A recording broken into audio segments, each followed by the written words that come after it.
So work until basically says that there's no set amount of hours to success. Okay. You have to work until you finish it. You have to work until you master your crossover. You have to work until you become a millionaire.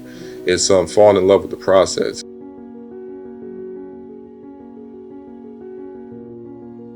Even right now, I have so much content. Right. I, Yeah. I, I can literally not train for 30 years and put out video every day.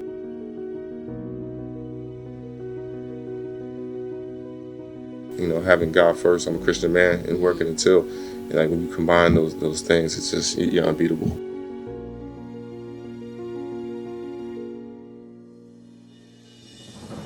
I invented the D-cone just because my son was playing with a bat and just hitting the cone, And I'm looking at him, I'm like, hold on, give me this bat, And then I took the cone and I cut out the top of the cone and I put the bat in the cone. I'm like, I can use this for a cone, I can use this for defense, I can use this for contact. Right. I'm like the D-cone.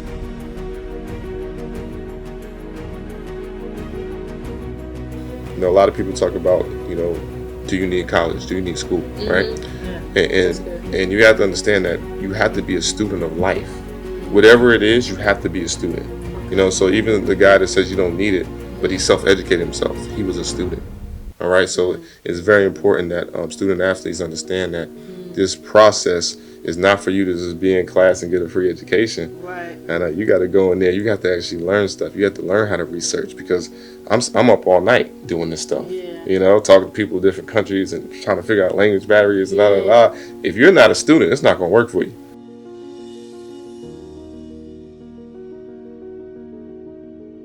I'm saved at the age of 12 years old.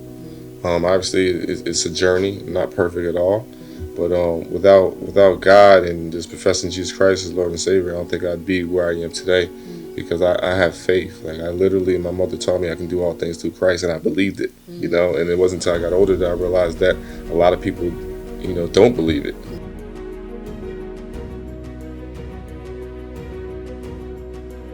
When you had that tryout with Orlando Magic, how was that? Just getting that opportunity.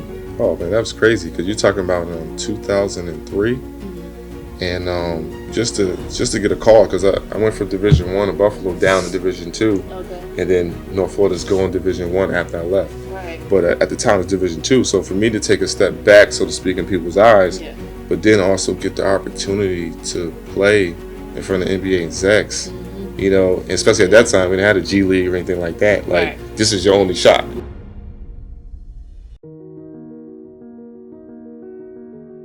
And I think God was just telling me that that if He wanted me to be there, I would be there.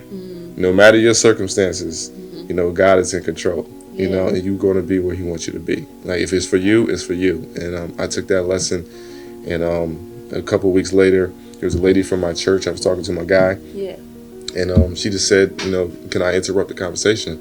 And I said, sure. And I didn't know she was at my church. I mean, we were just at Applebee's. Right. And she told me, she's like, what are you doing now? I told her I was thinking about going overseas and go pro, And I came back from NBA Tryout. She's like, no, you start your own business.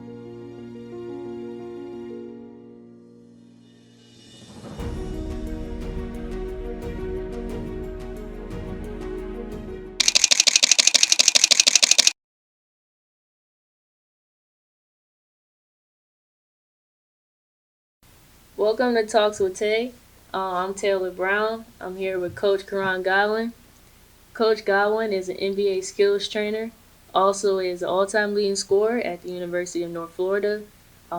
He's more than just a trainer. He's a businessman. And we're gonna talk about a lot. That he's done and that he hasn't stored. So thank you so much for coming on the show. I appreciate it. Oh, thank you for having me. It's a pleasure. And I'm not the all-time leading scorer anymore. Okay. My cousin broke my record. Oh, wow. So it's an interesting story because I saw him play. He had like 20-something against Florida his freshman year. Yeah. And I didn't know he was my cousin. I said, oh, okay, the record's gone. But years later, my grandmother called me and said, who's that guy? And he's my cousin. So. Wow, that's funny. Yep. All right, so just to catch it back up because it's been a while. Okay. It has been. And just tell me like what do you have going on right now, and then we'll go back a little bit. Okay, well, my background originate from New Jersey. Okay. I grew up in a two-parent household. My mother was a hustler. She'd come back from work, Okay. and she'd always have another job. So she had the Mary Kay going on. So, and my father, and my stepfather, he also believed in multiple streams of income because he had two jobs. Okay. So growing up, the message was you can't do just one thing, you know. And I think that message is being put out there even more because of LeBron James. You know, he kind of changed the narrative. You know, he's a triple double guy, Right. and also you see him do movies and film, and you know what I'm saying. So Yeah. my mindset growing up was you have to do more than one thing. Mm. Went to the all-state basketball player. Went to the University of Buffalo Mm. because at the time the coach was worth over 200 million on Wall Street. Okay. So even as a teenager, you know, I had an entrepreneurial vibe. I'd be selling, you know, T-shirts, whatever, and I knew that, you know, him being worth that much amount of money on Wall Street, I can get a job after. I didn't end up staying there. Transferred for the University of North Florida just because there was 62 inches of snow. Told my mom I can't do this, Yeah. but I walked into the office and I said I need that job from Wall Street.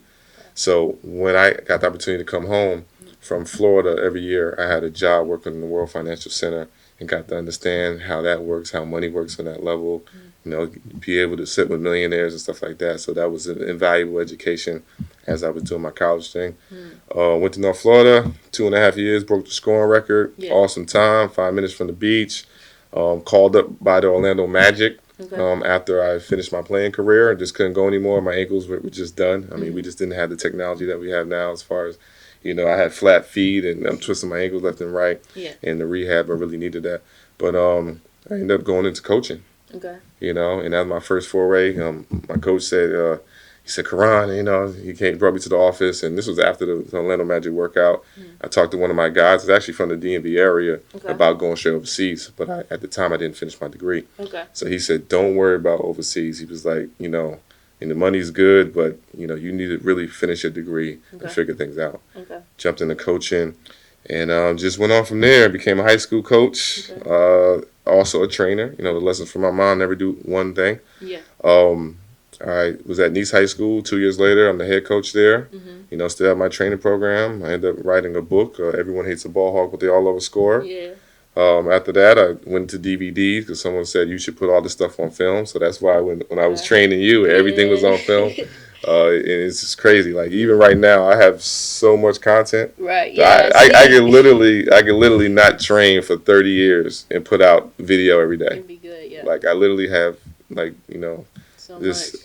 all of it's in the cloud. Right. You know, but after that, I forayed into physical products, obviously with the book, and I invented the ball hog gloves, which was something that we used to do. It was an old trade secret back in the day. You could go to 5-star camp and you come home and they say put on the garden and gloves, and you know that's going to help your handle. So I actually came up with a product for basketball players, Okay. and that did very well. And I went on to invent the D-Cone as well, 3-in-1 defender, Okay. and ballhoggloves.com. I mean, I have my own e-commerce sporting goods store, and just continuing to build and teach others, and just continue to sow into the lives of these kids. I think right now I'm in the millions of dollars of scholarships as far as just helping people achieve Okay. their dreams, Okay.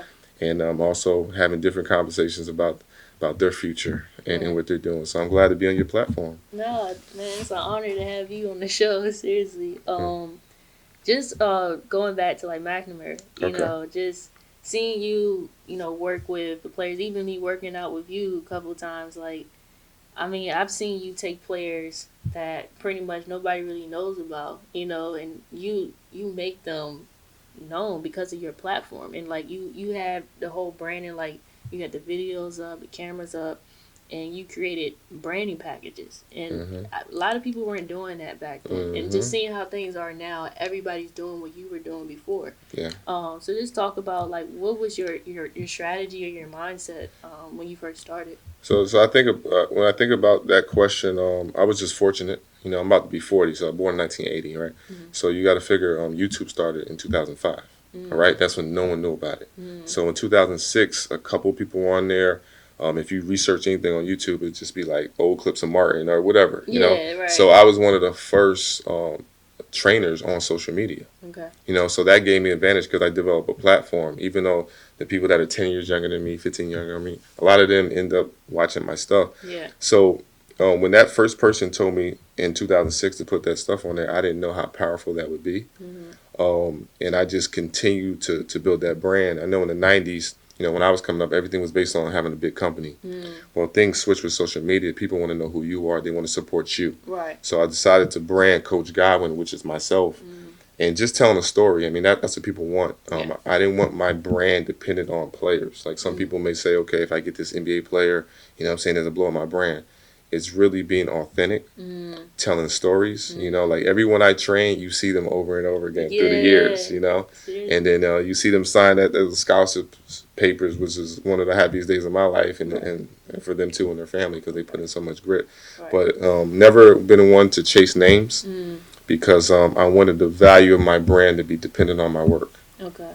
Yeah, so because that's going to last. Right. Yeah. Yeah, that's real because I've seen you document, Marcus' journey from the beginning all the way to the draft, and even after, overseas when he played the USA team, Jameer, all the way up to LaSalle. So it's like that's a beautiful thing. Look on the outside, like wow, this trainer really cares about the individual. Yeah. So I just remember being at in school at McNamara, and I had your book.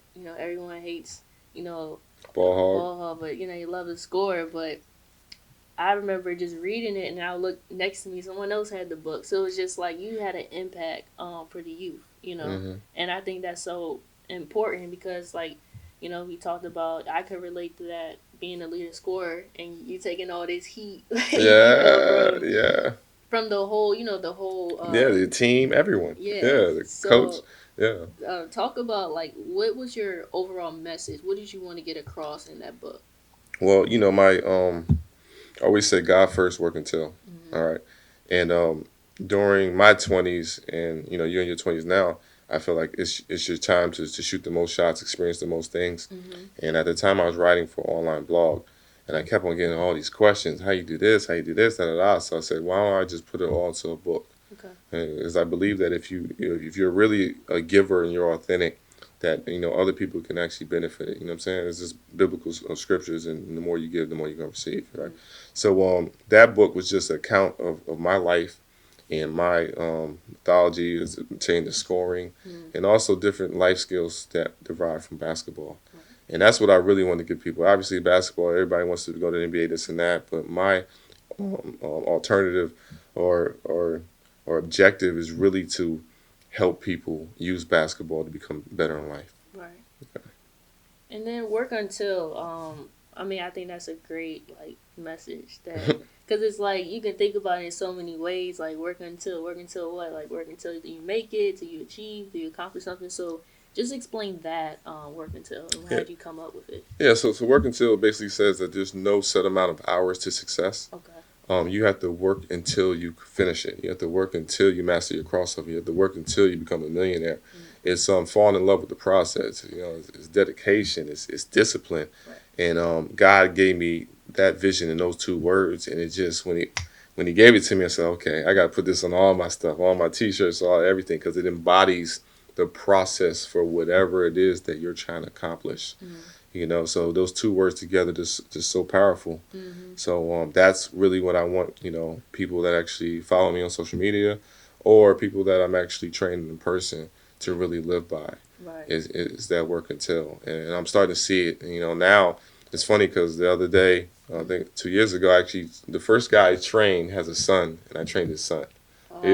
So I'm getting old now. You know what I'm saying? I'm like, oh, this is crazy. But I'm starting to see people that I've coached and people that I've been around, like what you're doing, just start to do so many great things.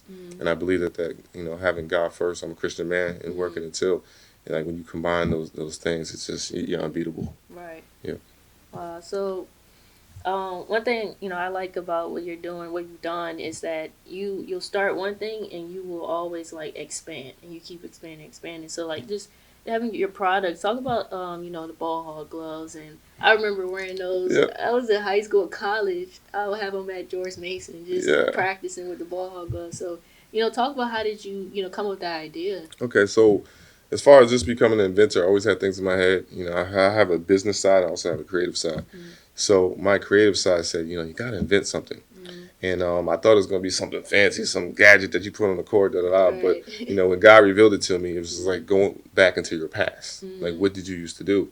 So one of the things that we used to do back in the days is put on gloves because it takes away the natural grip of the ball, like forcing your hands, fingers to work overtime, and then you be handling that ball around your neighborhood or in actually a gym. And Jason Williams, I think Billy Donovan used to do that with Jason Williams, and I had heard about these things. So I brought that product to market just because it wasn't out there at the time, Right. in the way that I wanted to do it, Yeah.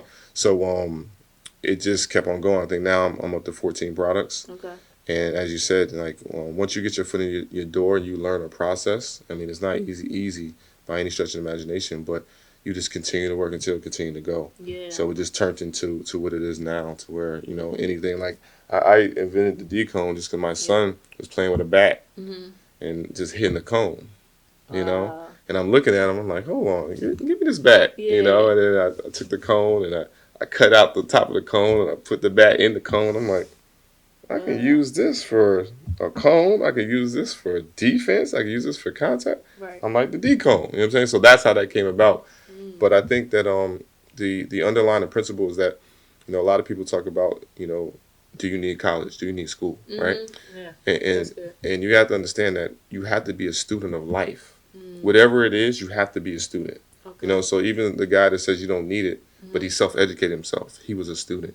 All right, so it's very important that student athletes understand that this process is not for you to just be in class and get a free education. Right. And you got to go in there. You have to actually learn stuff. You have to learn how to research because I'm up all night doing this stuff. Yeah. Talking to people in different countries and trying to figure out language barriers and blah. If you're not a student, it's not going to work for you. So that student athlete was very, very important, and I don't think people realize that. Right. So my next question for you is, as an entrepreneur, what do you think, or when was the most, I think, say like difficult time or difficult experience as you continue to grow your business, or just as an entrepreneur? I think I point to a couple things. I think that whenever you're an entrepreneur, you have to have multiple streams of income. So I've always been an investor. And I say by the age of 23 or so, I started investing in something called Sirius Satellite Radio, which is XM Sirius. Yeah. Yeah, so back in the day, it was at like 70 cents or whatever. So this is like my first foray into investing. Right. And I actually bought that stock all the way. It went from 70-something cents, a dollar, to $8. So I bought it. So you're talking about the age of 26, being able to look at your bank account and see over 40 grand. It's like, what is going on right now? Wow. So that's my first foray. But I went and I invested in real estate, which I should have, but it was the wrong time. Okay. So in 2006, I had all the money. I invested in real estate, and the market crashed. Wow. Yeah. So that's always a difficult part because as an entrepreneur, like you can't ever just depend on one source of income. Right. So when all that kind of went away, it was like a shock to the system. But what I learned and what God was teaching me during that process is that you have to fail forward. And the information that I learned during that process is what I have today. And there's always opportunities to make more money. So I would say that was probably, as an entrepreneur in the totality, that was probably the toughest blow I had to go through. Okay. But it was also the best lesson I could ever have. Yeah. Yeah. So you say God first, hashtag God first, like talk about like your faith and like everything that you've done and how important that is to you. Oh, it's everything. I'm saved at the age of 12 years old. Obviously, it's a journey, not perfect at all. But without God and just professing Jesus Christ as Lord and Savior, I don't think I'd be where I am today because I have faith. Like I literally, my mother taught me I can do all things through Christ, and I believed it. And it wasn't until I got older that I realized that a lot of people, don't believe it. And that's what allows me to do all this stuff because you see me playing the court, I'm shoot the ball. Right. It's going up. Right. In life, I'm the exact same way. If I line it up, I'm opener. If I even a hand in the face, it's going up. Right. But it takes a faith and unwavering faith to actually do that. But God has showed up so many times in my life that my experiences, I'm just rock solid. You know what I'm saying? I can hear His voice. I know when to go left. I know when to go right. And as long as I stay on the right path, and that's what I'm teaching my sons. I have a family now, a wife and 2 kids. So just trying to bring them up the same way where they literally don't see bounds. They don't see limits. They understand that God is always on their side. Yeah, that's deep. So like, you have an experience where, you were I guess you were about to say make a business decision, or you were feeling your gut Hmm. like I should do this. Was there like a situation you could explain where you felt like this was right, like kind of like what Brandon said, like you're in that alignment, like you're Hmm. you're on the right path, and or like you hear God speaking to you through someone, or Oh through a yeah. situation. You have a situation you can like best explain or describe. Yeah, I mean, I think that happens like literally all the time. I think the first experience I had, I remember being a sophomore in high school, no, freshman year in high school. Okay. And that summer, I literally, God would give me these visions. Right. I was on a certain court, which is Okay. in Elizabeth, the Dunn Center. It's the biggest high school in New Jersey. Okay. And I would be making this shot over and over again. So every night, God would give me this vision. Mm. And literally the next year, I was playing varsity. Mm. And I was, just come off the bench or whatever. And Yeah. coach said, okay, I went to him like, I want to play JV. And can I Yeah. play both? Wow. So I went down and played JV. And what I didn't realize is that vision that God gave me actually came true. Because I was at the Dunn Center. It was the JV championship versus Elizabeth, which is their home court. Right. And I hit that same shot that I saw every night the year before. Mm. But it didn't match up because I was playing varsity. So, Right. you know what I'm saying? When I played JV and it happened and it was all over, I said, okay. From that point on, I've always got visions and signs. So even when I was in Buffalo, when I was in high school, I wanted to go to Florida. Okay. But they didn't recruit all the way up in New Jersey. Okay. So I went to Buffalo, and I just having a tough time. First time I ever in my life where I was going through depression. Didn't you don't see the sun for about 6 months in Buffalo. So Right, it's just yeah. different. There's snow. Yeah. It's every day's the same day, and I used to see signs like a Florida sign, or you see like a Florida license plate or something like that, and that was God telling me, I got you. Okay. And literally, I got the phone call, after the season, and I actually got my waiver and got my release. 2 coaches called from Florida. Wow. That's So crazy. that's something that has happened. I mean, these are basketball examples, but it happens all the time. Even in life and even with that aforementioned situation in investing. Yeah. When I want to invest in something, I kind of look for the signs that I'm going in the right direction. Right. Because I don't want to get that shiny car syndrome. Because everything sounds good. Everything sounds good. Everything's going to work on paper. Right. But you want to make sure you're aligned with God and that this is what He wants you to be. Right. Yeah. So when you had that tryout with the Orlando Magic, how was that? Just getting that opportunity. Oh man, that was crazy because you're talking about 2003, Mm-hmm. and just to get a call because I went from Division 1 of Buffalo down to Division 2, Okay. and then North Florida's going Division 1 after I left. Right. But at the time it was Division 2, so for me to take a step back, so to speak, in people's eyes, Yeah. but then also get the opportunity to play in front of NBA execs, Mm-hmm. especially at that time we didn't have a G League or anything like that. Like Right. this is your only shot, Right. Yeah. to be seen, So to go into that locker room, and one of the guys that I grew up really, as a mentor was Grant Hill. Okay.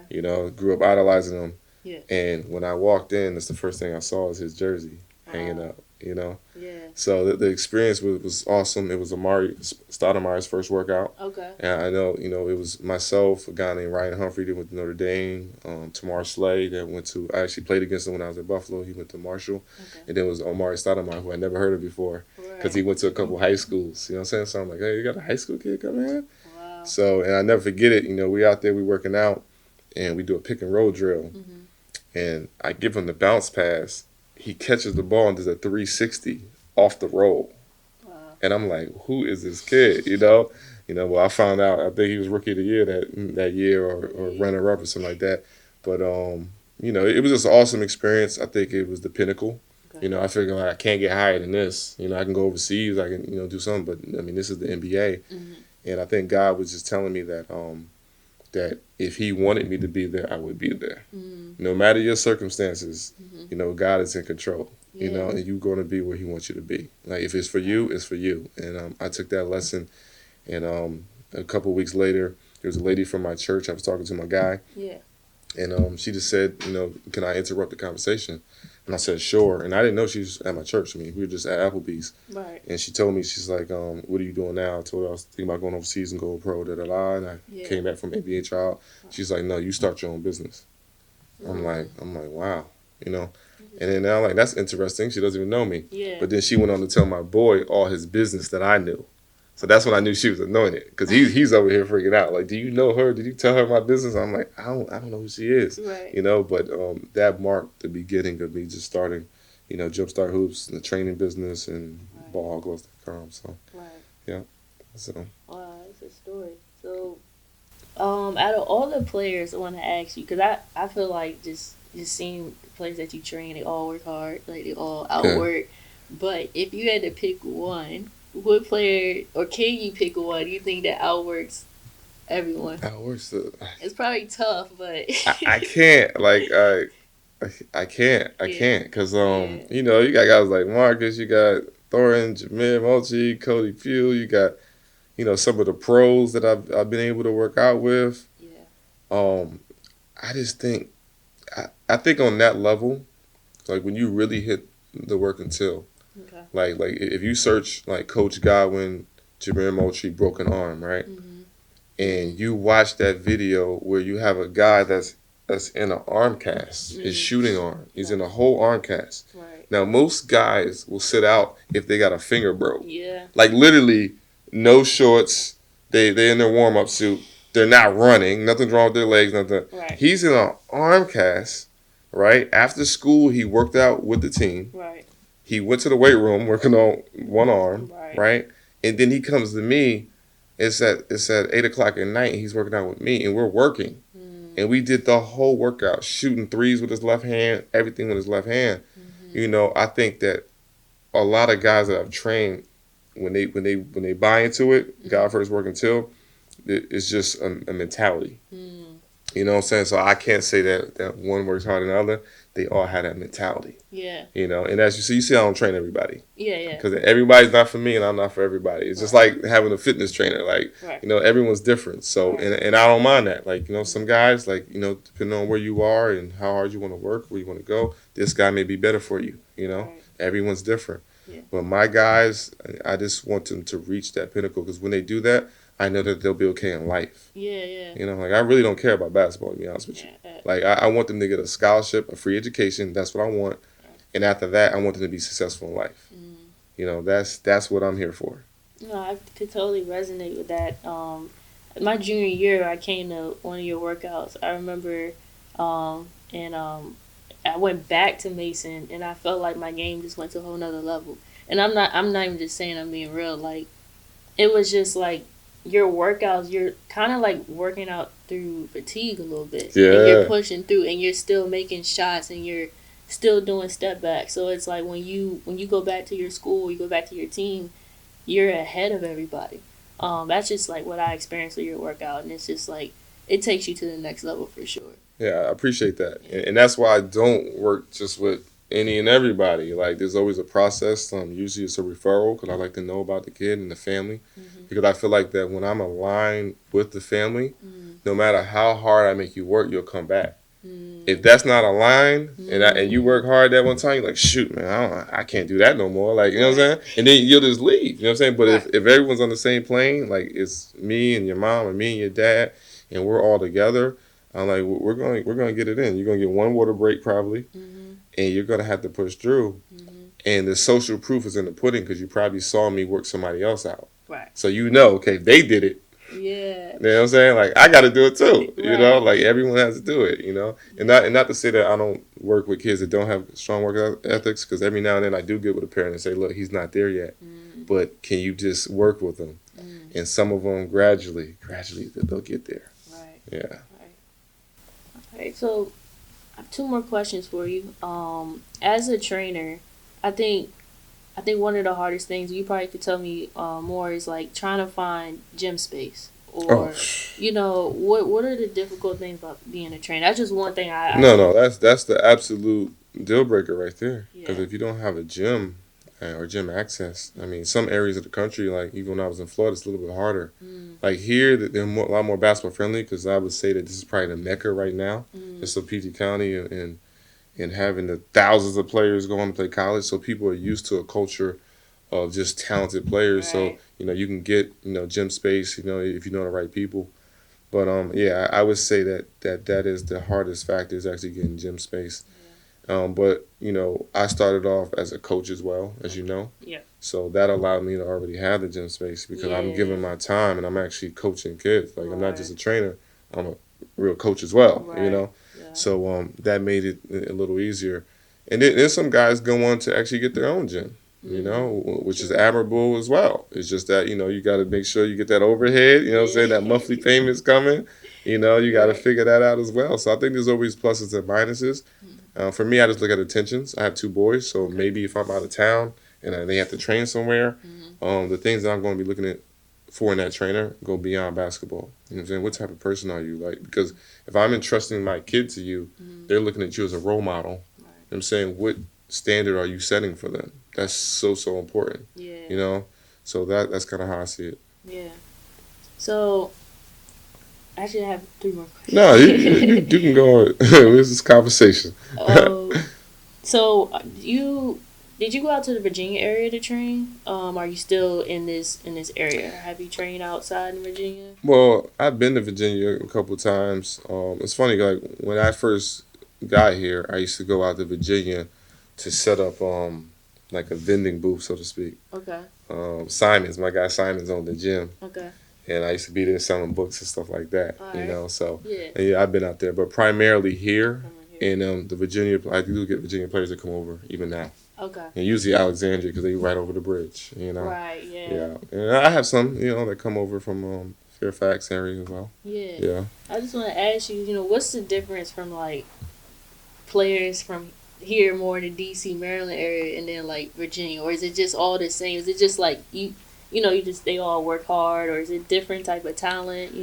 I can't. It's hard to compare that because I consider that all the DMV. Okay, so if you're from Alexandria, you're gonna get the PG County bump. Gotcha. You're gonna get the DC bump. Right. When you leave this area, because I travel, so Sure. I go. You know what I'm saying, to Atlanta. I have kids in Atlanta. Right. I have kids in Florida. Okay.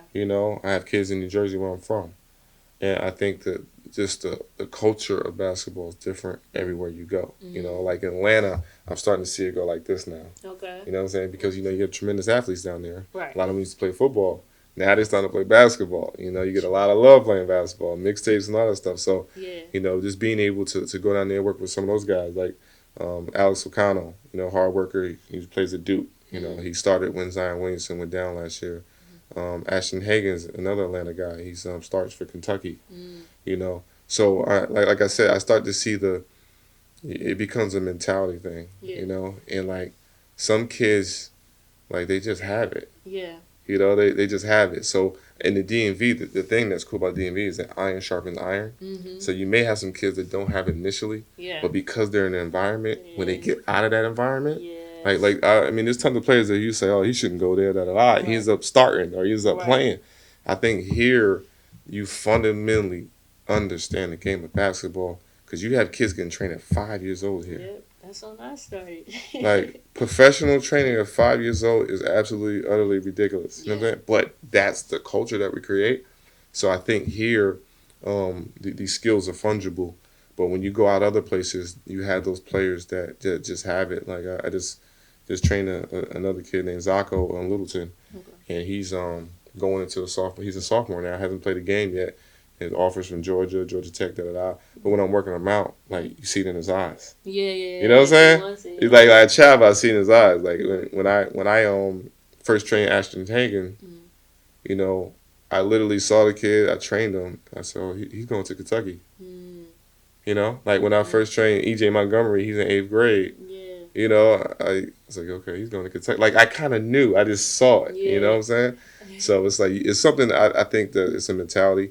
Here, iron sharpens iron. You can get it. Other places, you know what I'm saying, they're starting to build up and catch up as well.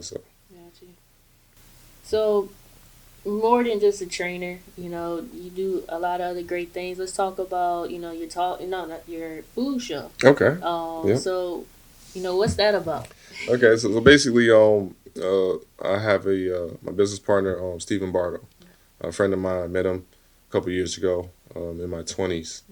We're about 10 to 12 years apart. Okay. So this is like an intergenerational relationship, which is sometimes hard, depending on your mentality. Like some people have I'm older than you type of stigma, so I'm not going to listen to you. Right.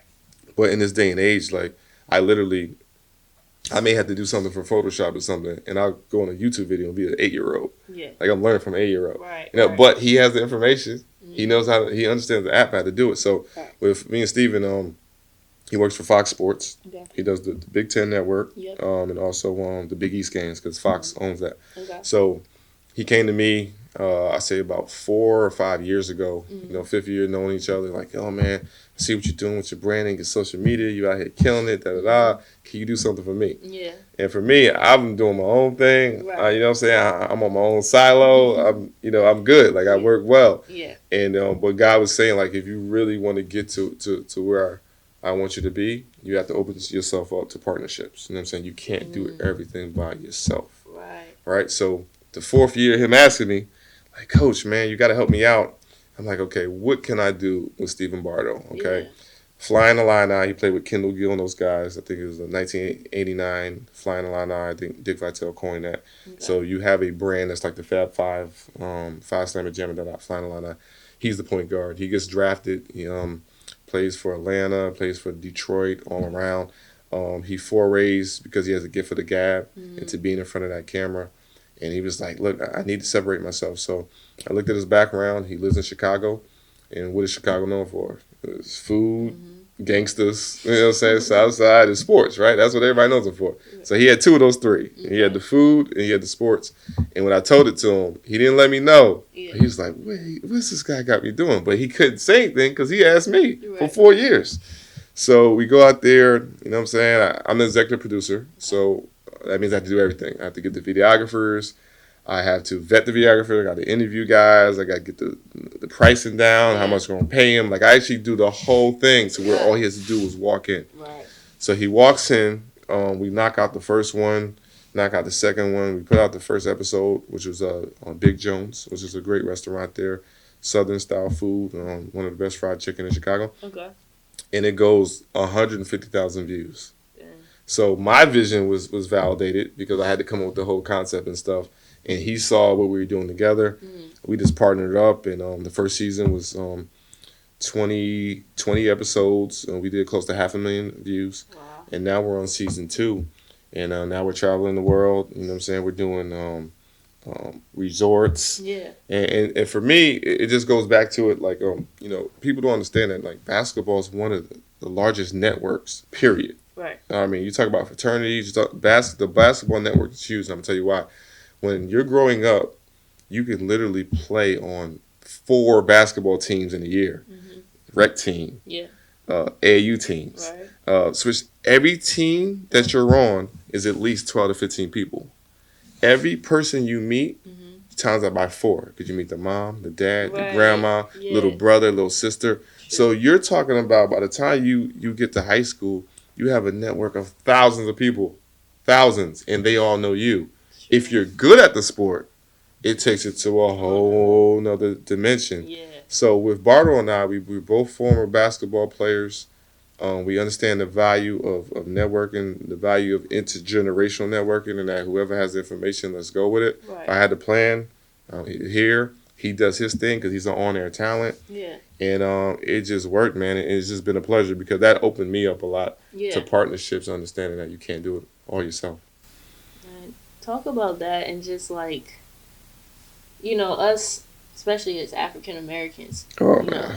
the importance of Yeah. working together and partnering. Like even like I'll say, video production team, like Don behind the camera. Like if I never, he never gave me an opportunity, I wouldn't even have this platform. Yeah. So it's like, just talk about the importance of that. Well, I think that people have to realize that everyone can be in their own lane and everyone can shine together. Like you don't want to be the richest person. You don't want to be the only person with money in your circle. You know what I'm saying? People just gonna grab, people just gonna take from you. I mean, you want everyone to be rich in your circle. You want everyone to be able to share knowledge and wisdom and stuff like that. And I think as Black people, if we can not see each other as threats, so for me, like I don't compete with any trainer. I mean, partly because I sell products to trainers. You know what I'm saying? Like, so I'm not in before the products. I'm still not competing with you. I can't compete off who's gonna get more scholarships. Like that's good. True. You know what I'm saying? True. You know what I'm saying? And it's not about me. I already have my fame. I already have my stardom. I already have my record books. I mean, that was my time. Now it's time for these kids. So I think that your generation, especially in hip hop, they're doing a better job of collaborating. When I was coming up, it was fighting, it was getting da da. And I think that when you come together and people stay in their own lane, and you just see the power of that collaboration. Yeah. And I think even Nipsey Hussle, man, with him passing away, like I was on, one of my friends I grew up with is one of his managers, so I kind of knew him from afar, just kind of watching him. And when he died, like all the things he stood for just started coming out, and you started to see all the people he's talking to, seeing him talking with T.I., you know what I'm saying? Like, how did you get this deal done? Seeing him picking Diddy's brain, like that's the collaborative spirit that I think we as African Americans have to have, and if once we get that, sky's the limit because we actually control everything. We control culture.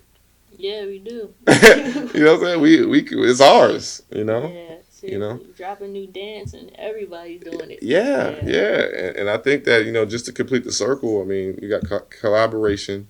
We already have the culture, we have the power. It's just financial literacy and business literacy. You have to understand the contracts you're signing. You have to understand distribution. You have to understand how things work. And when you put that together, man, it's just, you got it. Right. Right, you good. You got it. All right. Anything else you would like to, to share, to talk about, your platform or, your journey in general? Yeah, I mean, I just encourage everyone that's listening or watching that, God first work until is just a process. It's a mind frame that I'm going to work until I get this done. And a huge part of that, like if there's one thing that I can give my children and my sons and say, this one skill, it would be networking, just understanding and being intentional about networking, being a good person, being a good teammate, being a good father, just being a good person because, as people that kind of, do some things that are shaky and not solid, and when you do that, you don't understand that you're hurting your brand, you're hurting your reputation, and it's harder for you to get things done. So God first, work until, always stay solid, be intentional about your networking, be intentional about adding value to the other person. 5149, you're giving them more value than they're giving you, and let those spiritual biblical principles play out. Just continue to give, and you'll be good. All right, well, that's a wrap. Thank you for coming on the show. No problem. That was great. My pleasure. And I hope you guys, you learned something from Coach Godwin, and he's done a lot. I'm learning, and I appreciate it again. So that's a wrap. Thanks for watching, and stay tuned for what's up next. All right.